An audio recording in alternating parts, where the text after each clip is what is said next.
Boa tarde a todos. Esta então é a segunda aula presencial do curso então, de Administração e Técnicas de Vendas. Espero que tenham compreendido todos os módulos até então. Depois vamos começar com o módulo 4. Neste módulo vamos falar sobre a gestão da força de vendas, no qual quero cobrir dois temas fundamentais, pelo menos nesta sessão, que são eles: o gestor da força de vendas, as funções do gestor da força de vendas e a interação com o departamento de marketing, e, de seguida, a adequação da força de vendas, qual o método que vamos utilizar e como é que se deve adequar a dimensão da força de vendas. Como método de diagnóstico, gostaria de vos perguntar se conhecem algumas funções. De certeza que já é o quarto módulo, já devem ter alguma opinião sobre as funções do gestor de vendas. Alguém aqui me pode dizer alguma, que depois, mais tarde, vamos realmente ver se são essas. As funções do gestor de vendas, o que é que será que ele tem que fazer no seu dia-a-dia profissional? Organizar a equipa. Organizar a equipa. Estão todos de acordo? Sim. Pretende que ele tem que organizar a equipa de vendas? Então vamos fazer aqui para depois confirmar. Organizar. Mais alguma coisa que acham que ele faz? Definir objetivos da equipa ou individual para cada elemento da equipa. Ok. Objetivo. Muito importante estabelecer objetivos. Posso considerar que é da opinião de todos? Ok. Então, planear objetivos. Sim.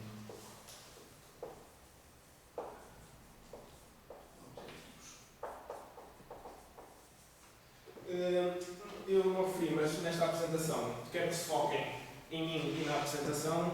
Se quiserem tirar uma nota ou outra, mas esse não deverá ser o vosso foco, pois todos os recursos que estão aqui apresentados estão disponíveis na plataforma do Moodle, respectivamente do módulo 4. Então, vamos dar início propriamente a esta sessão e eu, como objetivo específico para esta sessão, quero que o formato saia daqui, portanto vocês, e de forma correta e profissional, em contexto de trabalho, consigam agir de acordo com as funções do gestor de vendas. Quero que saibam articular a vossa função com o departamento de marketing e, por fim, que é o segundo tema que vamos dar hoje, adequar a dimensão da equipa de vendas ao vosso contexto profissional. Vamos então começar agora pelo gestor da força de vendas e vamos então confirmar se aqueles dois itens que nos disseram organizar e planear objetivos realmente pertencem às funções do gestor de vendas. E mais tarde vamos ver as interações com o marketing. Já estudámos nos outros módulos o que significa o gestor de vendas, qual é o papel dele, qual é a definição da equipa de vendas. Portanto, vamos agora só nos dirigir às funções da força de vendas. Podemos definir 4 campos principais de atuação. Portanto, temos aqui dois: organizar e planear as atividades. Há algum que queiram acrescentar aqui à vossa lista? Controlar os resultados, não? Controlar os resultados. Muito bem. Controlar. Realmente posso ver que vocês têm estado atentos aos conteúdos disponíveis, porque vamos verificar que acertaram para já 3 dos campos de atuação dos gestor de vendas. Esses 4 campos de atuação são então: em primeiro lugar, planear. Ele deve quantificar o mercado, deve definir o que é que irá ser feito, e este é um dos campos. Segundo campo, organizar. Organizar o quê? Organizar os recursos, organizar a equipa de força de vendas, organizar o que vai ser feito. Terceiro lugar, dirigir. Ele é o principal responsável pela atuação da força de vendas. Ele é que tem que motivar a equipa para agir de acordo com os objetivos planeados. Por último lugar, controlar. Controlar tanto pode ser o controlo referente aos objetivos, se a força de vendas está a conseguir chegar aos objetivos que definiu, controlar a nível de custos, se não estão a exceder aquilo que planearam, etc. Portanto, planear, em jeito de síntese, pode ser quantificar o mercado de atuação, determinar o potencial do mercado, fazer previsões de orçamentação, organizar atividades ligadas à força de vendas, recrutamento. Muita atenção a esta parte, que às vezes podemos atribuir esta função apenas aos recursos humanos, quando na verdade o gestor da força de vendas tem que ter, num contexto ideal, algo a dizer na parte do recrutamento, seleção, formação do gestor de vendas. Dirigir, deve garantir a execução dos planos. Controlar, custos, dimensões a aplicar às suas operativas. Vamos agora ver que a força de vendas, podemos dizer que é o contacto imediato com o cliente. Quando ele está numa entrevista de vendas, ele está a personificar a empresa, ou seja, as atitudes dele, como ele se comporta na entrevista de vendas, será depreendido como a imagem da empresa para o cliente. Então, o vendedor ideal deve diferenciar o seu serviço, deve ser uma fonte de confiança, que se for um vendedor que transmite a confiança, de certa forma vai estimular para a concretização do negócio. Valor acrescentado, porque muitas vezes há uma diferenciação de tal forma por parte da força de vendas que o cliente vê a força de vendas como um benefício ao produto ou serviço que pretende adquirir. Desta forma, podemos referir 4 aspectos que a força de vendas tem que ser: dinâmica, adaptável, síncrona e assertiva. Dinâmica, porque é que a força de vendas tem que ser dinâmica e não simplesmente estática, ter um plano inicial e não adaptável? Porque é que tem que haver aqui alguma adaptação? Alguém sabe dizer? Que o cliente. Luís, foi o primeiro a falar. Sim, os clientes não são todos iguais, portanto, têm personalidades diferentes, portanto, têm que ser abordados de maneira diferente para se conseguir o objetivo. Muito bem. Isso justifica a parte do adaptáveis. Andréia, portanto, o mercado é competitivo, hoje o cliente poderá estar satisfeito, mas se entretanto tiver muito concorrente, exatamente. vai procurar uma nova solução e como gestor tentar ativá-lo. Muito bem. Realmente, estar atento à competição, estar atento às manobras dos concorrentes, é um dos aspectos que leva a que a gestão da força de vendas tenha que ser dinâmica, ou seja, dinâmica e adaptável. Outro aspecto que gostaria que me tentassem justificar é a parte dos síncronas relativamente à parte interna da empresa. Porque é que deve estar em conformidade com os outros departamentos? O marketing ou os gestores de vendas deve dar a imagem para o exterior de uma organização que define a empresa. Portanto, e as pessoas dentro da empresa que têm de participar da mesma visão e transmitir a mesma mensagem. Muito bem. E posso também acrescentar que a parte dos síncronas refere-se também a... Normalmente, a força de vendas, como já estudámos no módulo anterior, está associada a uma ferramenta de marketing, do marketing mix, que se chama a promoção, a comunicação. E, para além da força de vendas, podem estar a ser feitos outros esforços por parte da empresa para comunicar o produto ou serviço ao cliente. Então, no que diz respeito à sincronização da força de vendas, tem a ver com estar em sintonia com os outros esforços que são feitos. Se estão a transmitir a mesma mensagem, a mesma estratégia, do que, por exemplo, um anúncio publicitário de rádio, um e-mail, uma campanha de e-mail marketing, entre outros. Passando agora, aqui podemos ver os exemplos de atividades que, com sucesso, referimos todos. Planear a atividade de vendas, classificar clientes, dimensionar o tamanho das equipas, o feedback dos vendedores com os departamentos, atribuir os vitórias, motivar a equipa de vendas. Todos estes campos, todas estas atividades incluem-se nos 4 campos de atuação que nós vimos anteriormente e que já agora falta aqui completar como dirigir. Vamos agora passar para o tipo de papel do gestor da força de vendas e a interação com o marketing mix. Dos outros módulos que tivemos que estudar e que completaram o processo para podermos estar aqui, quais são os elementos, os 4 P's essenciais que são os elementos do marketing mix? Alguém se lembra aqui? Produto, preço, promoção, distribuição. Promoção e distribuição. Muito bem. Aliás, uma ordem inversa. Distribuição e promoção. Neste caso, a distribuição não começa com um P em português, mas vem do inglês placement, que realmente começa com um P. Então, e como é que vocês acham que, por exemplo, com a distribuição, qual é o papel da força de vendas com a distribuição do produto ou do serviço? Força de vendas, porque estamos próximo do mercado, tem que identificar quais são os locais que sejam mais fáceis e acessíveis para o cliente. Exatamente. A força de vendas é o contacto imediato com o cliente e é uma ponte entre a empresa e a concretização da venda. Relativamente ao tipo de papel do gestor, podemos dizer que ele é um gestor de vendas, que já aqui estudamos bem. Recursos humanos. Por que é que acham que ele tem que ter alguma atividade a nível de recursos humanos?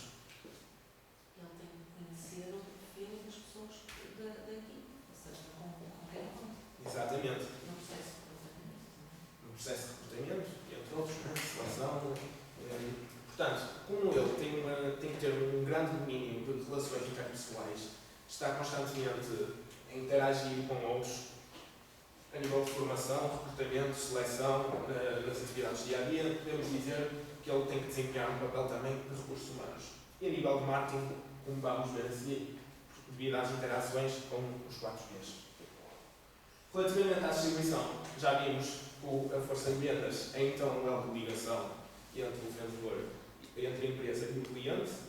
Relativamente ali ao produto, como é que a força de vendas pode interferir com o produto? Trazer o feedback do cliente em relação a se a expectativa do produto satisfez completo o cliente, e caso contrário, dar esse feedback à empresa para poder melhorar o produto. Muito bem. Falou também num ponto importante, que é o feedback que os vendedores trazem.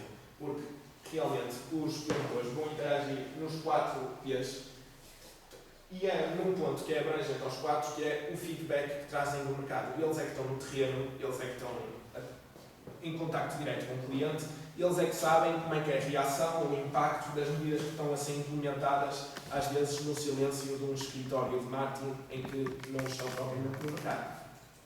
Portanto, estes recursos, como já disse, estão disponíveis no Moodle, só em termos de sintetizar. Relativamente ao produto, ele identifica as características e os benefícios que os clientes mais valorizam. Relativamente aos preços, a força de vendas contribui para a fixação dos preços porque mede o impacto no mercado. Distribuição é a ligação da empresa ao mercado e, a nível de comunicação, a força de vendas é realmente usada como uma ferramenta de marketing e que tem que estar sincronizada com outros meios. Só aqui acrescentar que na comunicação muitas vezes é encarado, os outros meios são encarados como estímulos para que o meio da força de vendas realmente consiga concretizar o negócio. Isto já vai depois da estratégia definida. Se for um produto muito complexo, o trabalho da força de vendas tem que ser fundamental para explicar bem aos clientes. Se for um trabalho mais de bens de consumo, se for um produto mais de bens de consumo, aí os outros meios, se calhar, podem ter outra importância. Acabamos este tema, vamos passar agora ao segundo que definimos para esta aula, como puderam ver no cronograma, que é a adequação da equipa de vendas. Aqui, quero que vocês aprendam a dimensionar uma equipa de vendas, qual é o número ideal, e calcular a carga de visitação. Uma pergunta. Já algum de vocês teve que dimensionar uma equipa de vendas? Como é que imaginam que seja feito? A que critérios acham que tem que obedecer? Acham que há um método para calcular ou é um bocado ir reportando conforme o que aparece? Normalmente, em pequenas empresas, se calhar, contam-se conforme o que aparece, mas deve haver um método de suporte. E se calhar uma área a cobrir, se for uma venda direta, ter uma noção da área que vamos cobrir e depois há de haver um índice de vendedor por número de habitantes. Existem efetivamente vários métodos para aprendermos a calcular então a dimensão da força de vendas. O método que eu vou ensinar hoje chama-se método de Taylor. Já que alguém ouviu falar? Já? Sabe as etapas do método de Taylor?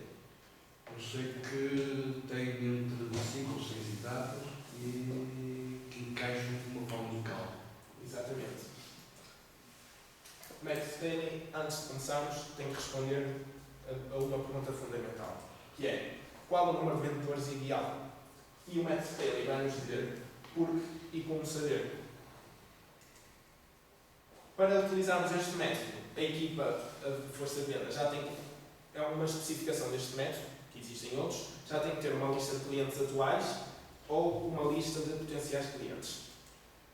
E então, não quero que se assustem, é esta pequena fórmula que, como vamos ver, é muito simples.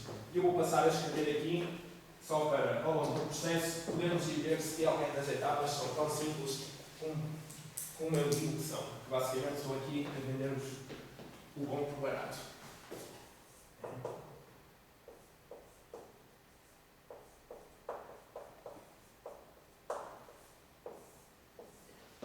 Portanto, daqui podemos ver que N será o número de vendedores, é a resposta final que nós queremos obter.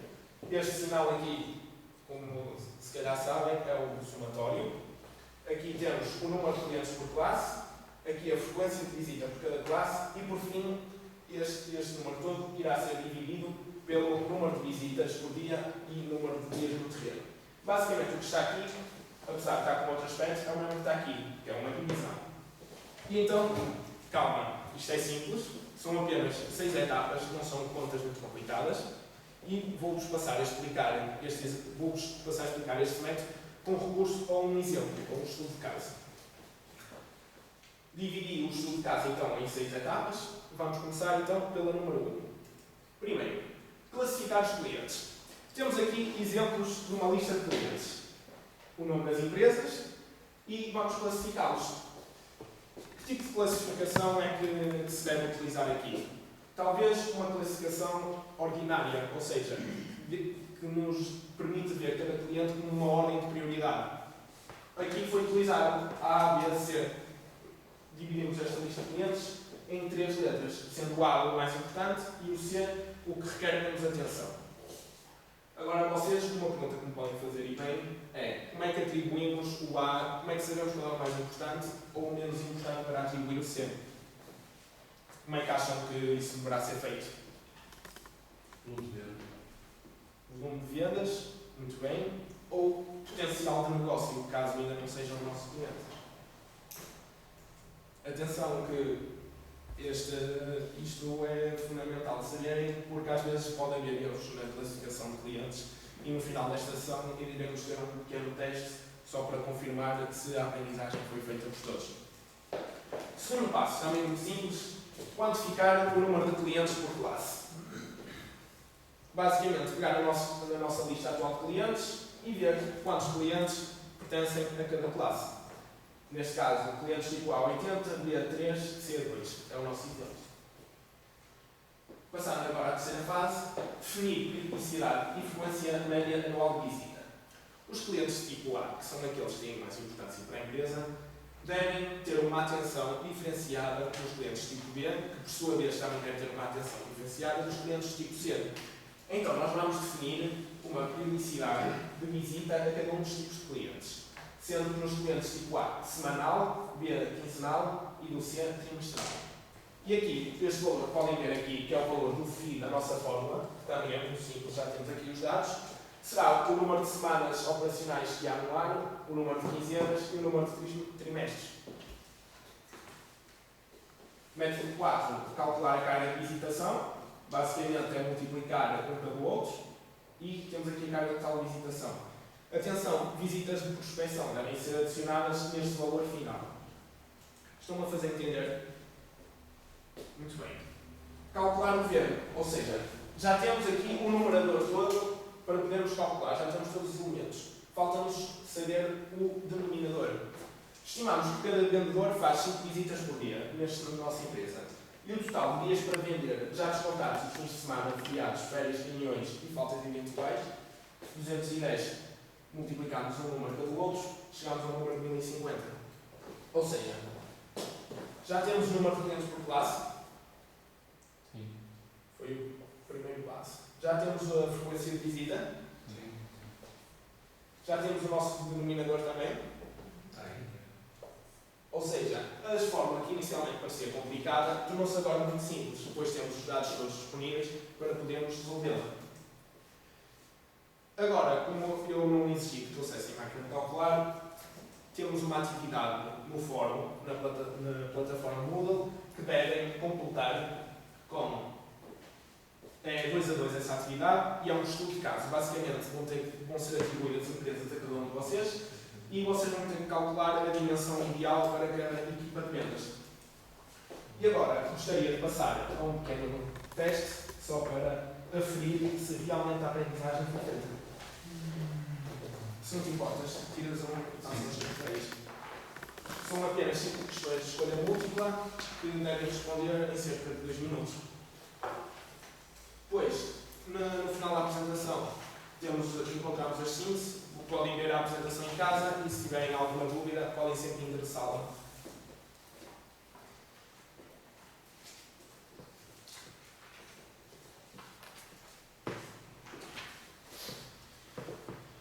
Portanto, o teste é pequeno, cerca de 2 minutos dá para responder.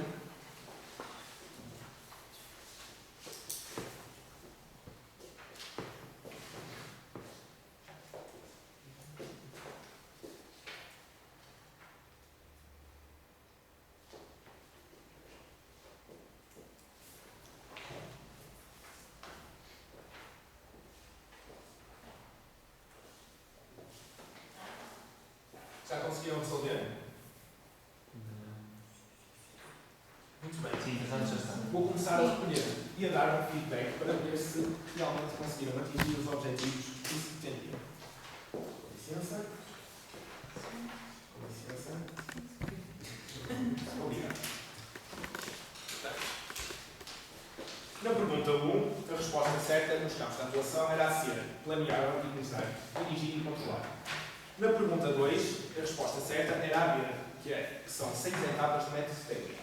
Na pergunta 3, a classificação dos clientes seria segundo o volume de vendas e potencial de negócio. Na pergunta 4, seria o papel do gestor de vendas seria também de recursos humanos e marketing. Portanto, a resposta C. Na pergunta número 5, o número de vendedores ideal era a resposta a selecionar. Portanto, conseguimos aqui ver, Flávio teve apenas uma resposta errada, que seria na classificação de clientes. Deve ver essa parte da matéria, está logo no início e é também muito simples. Em relação ao José, conseguiu ter aqui uma aprovação com 100%.